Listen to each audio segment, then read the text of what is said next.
porte de Versailles, historiquement, c'est quand même un endroit très, très important dans l'histoire de Paris. C'était une des grandes portes, une des grandes entrées de la ville.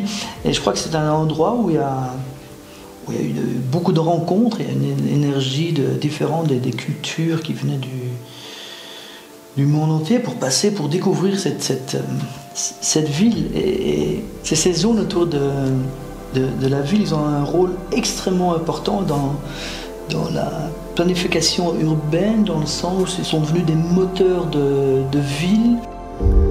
Pour moi, c'est comme un grand laboratoire où je peux faire ma recherche de toutes ces cultures qui se mélangent. Pour moi, c'est un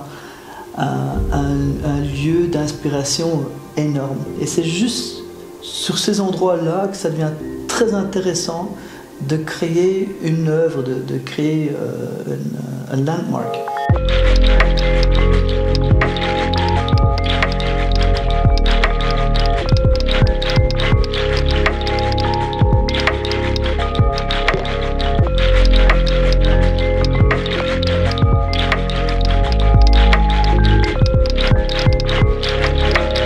Nos enfants grandissent dans les villes, ils ne savent plus qu'est-ce que c'est les papillons, ils ne savent plus qu'est-ce que c'est les saisons. La plupart de nos villes sont assez monotones, sont assez grises, et c'est important de confronter les gens avec cette beauté de la nature, ces couleurs. Et je crois qu'en les confrontant, que ça apporte beaucoup au côté humain de la ville. Le beau rêveur, c'est une fleur parce que je voulais apporter la couleur, la diversité. C'est un bouquet de fleurs sauvages. J'ai fait une longue étude pour faire cette sculpture à cet endroit-là. Pour moi, c'était le mélange de la culture des gens de Paris, mais en même temps la diversité de mon jardin que je voulais apporter. Quand je travaille dans mon jardin, je suis vraiment dans mon univers, je deviens vraiment un jardinier, et c'est cette beauté-là que je veux apporter dans les villes, parce que je vois dans mon jardin la ville parfaite, la ville avec un équilibre, avec une diversité tellement, tellement beau, et c'est mon jardin que je veux apporter à moi dans la ville. C'est la ville que je veux changer, c'est la ville que je veux mettre plein de couleurs. Et je suis convaincu, le jour où on va construire nos villes aussi diverses et avec le même équilibre que la nature, avec la même beauté, je crois qu'on va vivre dans des villes beaucoup plus humaines.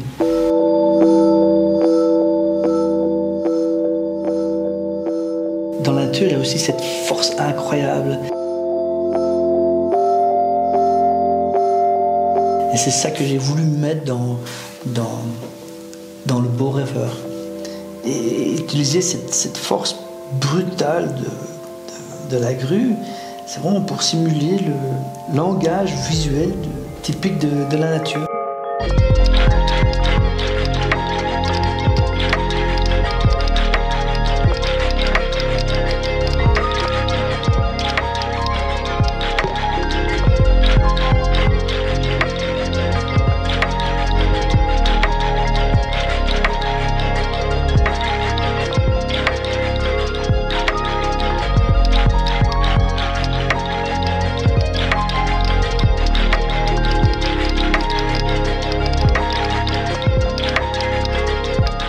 Travailler à côté de ces grands maîtres comme Jean Nouvel, Jean Limotte, Valeur des Pistes, c'était quand même une expérience assez enrichissante.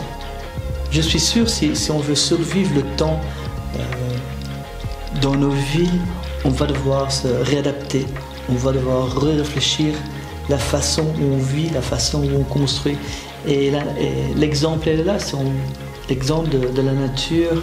Je crois que c'est le plus beau exemple qu'on puisse avoir.